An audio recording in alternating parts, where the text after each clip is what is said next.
She left home to chase wealth, abandoning the people who loved her the most. Years passed, riches came, but something was missing. And when she finally returned, she realized she had waited too long.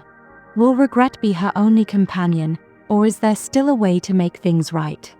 Watch till the end for a story that will touch your soul. Welcome to Booming Stories, where emotions run deep and every tale leaves a lasting mark. The sun had barely risen when Mima Ifema lit the small firewood stove outside their mud house. The scent of burning wood filled the air as she fanned the flames, preparing to cook the little gari they had left for breakfast. She glanced toward the rickety door of their home, her heart heavy with thoughts of her daughter, Amarachi.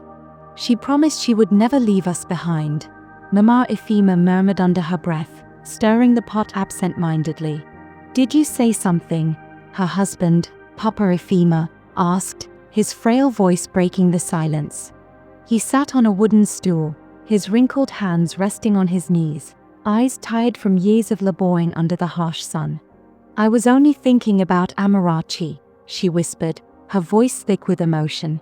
She was always different, always wanting more. Papa Ifema sighed deeply, his heart aching as memories of their only daughter flooded his mind. She had been the light of their home, the one who danced barefoot in the rain, who sat by the fire listening to stories, who had once looked at them with love in her eyes. But that was before the city stole her away, before she stopped answering their calls, before she became someone they no longer recognized. Amarachi had always been restless, even as a child. While other children played in the dusty streets of their small village, she would sit beneath the mango tree, watching the distant road with longing in her eyes. Mama, she had once said as a little girl, one day, I will be rich. I will wear beautiful clothes and eat chicken every day. Her mother had smiled then, stroking her daughter's hair. We may not have much, my child, but we have love. That is more valuable than gold. But Amarachi never believed that. As she grew older, she became obsessed with the lives of the wealthy. She envied the city girls who returned home during Christmas, wearing expensive wigs, gold earrings, and designer clothes. She wanted that life. Then, one fateful evening, she made her decision. I am leaving, she had told her parents firmly. I cannot live like this anymore. I want more. We are your family, Amarachi. Mima Ifema cried, grabbing her daughter's hands. Don't you see? The city is not what you think. It will change you. But Amarachi had already made up her mind. I will come back for you, Mama, she promised. One day, I will return and take you out of this poverty. And just like that, she was gone. At first, Amarachi sent them money. Not much, but enough to buy food.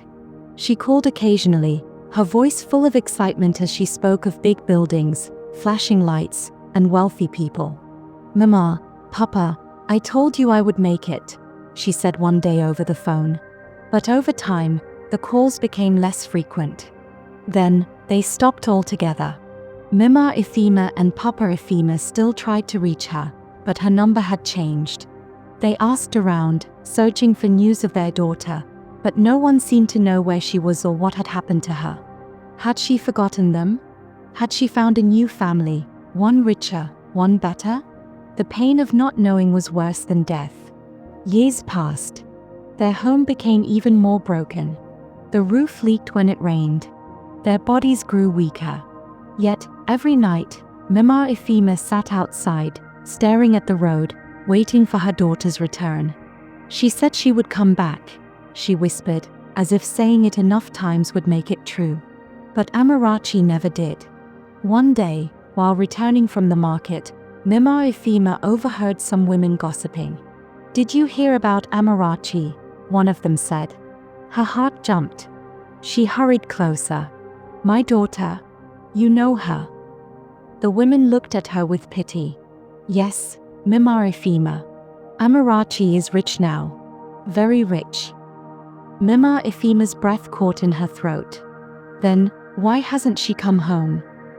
The women hesitated before one finally said, She is ashamed of you. She tells people she has no family. It was as if a knife had been driven into her chest. She staggered backward, her world crumbling. Her daughter had not just abandoned them, she had erased them from her life. Time continued its cruel march forward. Papa Ifema fell sick. Without proper treatment, his condition worsened. One night, as the cold Harmattan wind blew through their home, he held his wife's hands and whispered, "If you ever see our daughter again, tell her I waited." And then, he closed his eyes forever. Mama Ifema wept until she had no more tears left to cry. She sent messages to anyone who might know Amarachi. She even traveled to the city, searching for her daughter, but Amarachi was nowhere to be found. The girl who had once promised to come back had vanished.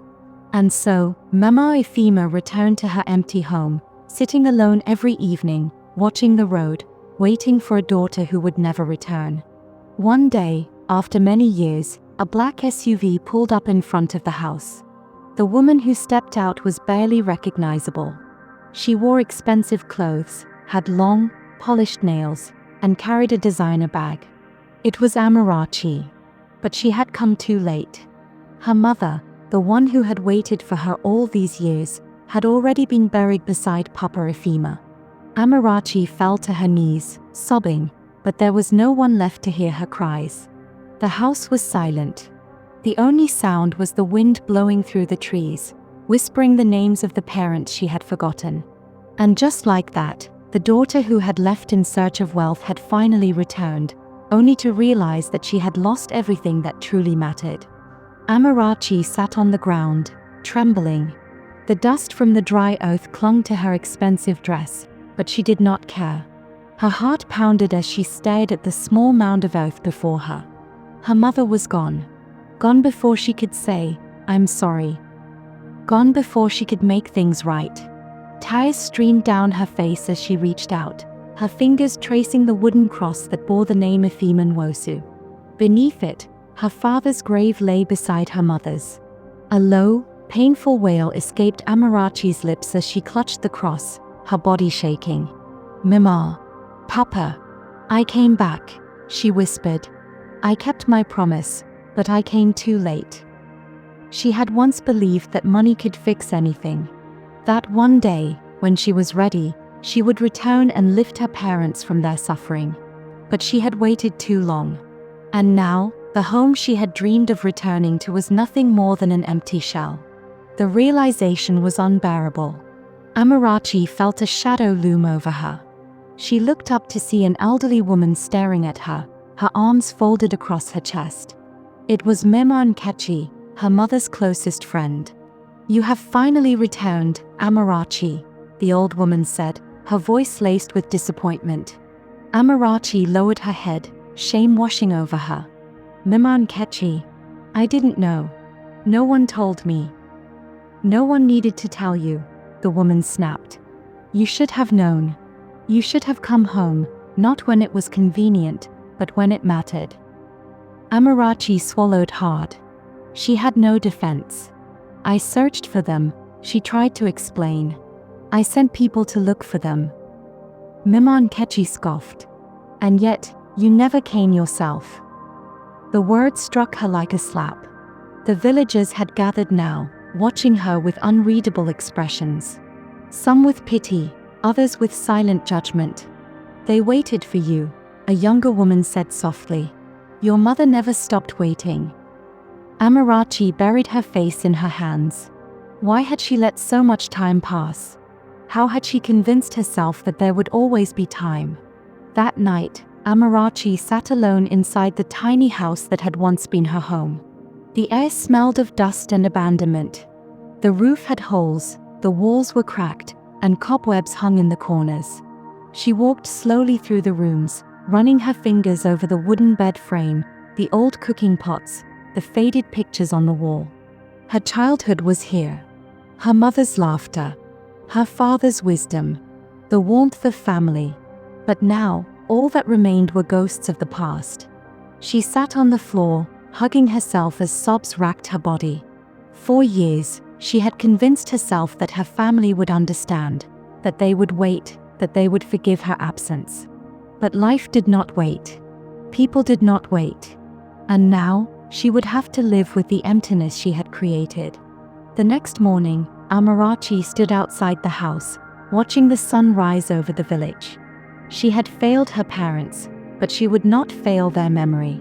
She made a decision. That very day, she arranged for the house to be repaired, its roof fixed, its walls repainted. She found the village carpenter and paid him to restore every broken piece of furniture.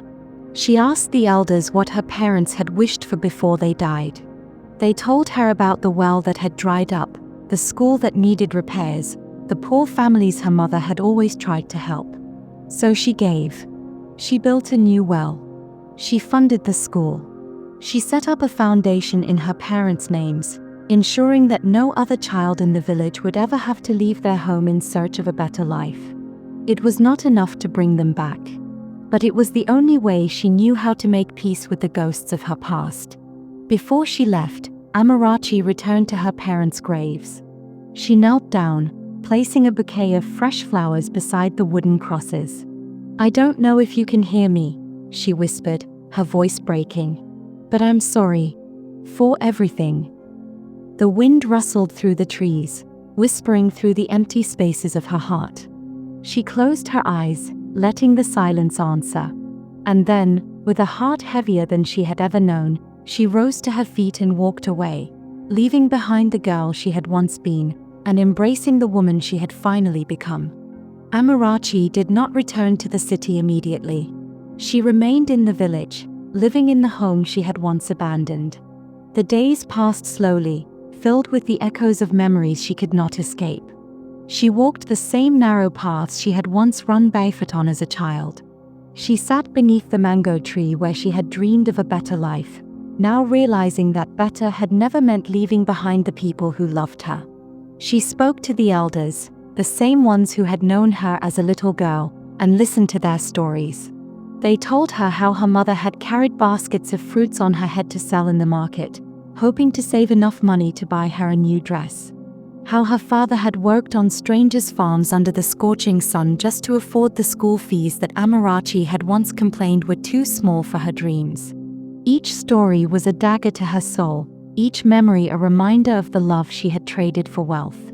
One evening, Amarachi came to visit her. "You are still here," the old woman said, sitting beside Amarachi on the wooden bench outside the house. "I don't know how to leave," Amarachi admitted. "I don't know where I belong anymore." Amarachi sighed. "You have money, Amarachi. You can go anywhere in the world. But do you have peace?" Amarachi looked down, her heart heavy. "No." "Then maybe the city was never your home to begin with." Tears burned Amarachi's eyes. She had spent so long chasing success, yet here, in the quiet of the village, surrounded by the people her mother had once called family, she felt something she had not felt in years. Belonging. Amarachi stayed longer than she had planned. She used her money to rebuild not just her parents' home, but the homes of other families who were struggling. She paid school fees for children whose parents could not afford them. She started a small trade center, where young girls could learn skills like sewing and baking instead of leaving the village to search for work in the city. And for the first time in her life, she felt rich, not in money, but in something deeper. One morning, as she sat outside watching the sunrise, a small girl approached her. She was barefoot, her dress tattered, her eyes full of hope. "Are you really Amarachi?" the girl asked shyly. Amarachi smiled, nodding. "My mama said you went to the city and became rich." Amarachi hesitated. "Yes, I did." The girl's eyes shone. "Then why did you come back?" Amarachi looked at the child, the younger version of herself, and answered with the truth that had taken her years to understand. "Because I left behind the most important things," she said softly. "And I don't want to make that mistake again." Weeks later, Amarachi stood at the village square, preparing to leave. The elders blessed her. The women embraced her.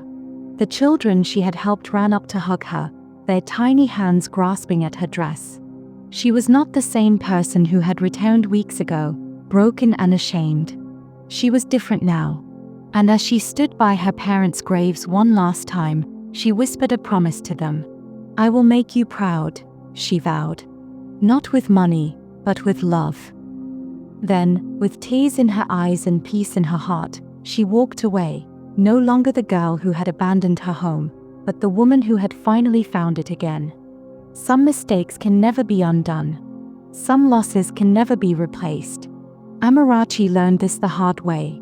She chased wealth but lost the love that mattered most. In the end, she found her way home, not to riches, but to purpose. Yet, the question remains, was it too late? What are your thoughts on Amarachi's story? Would you have made the same choices? Let's talk in the comments. If this story touched your heart, like, share, and subscribe to Booming Stories for more powerful tales that keep you thinking long after they end. Until next time, stay inspired, stay connected, and keep watching Booming Stories.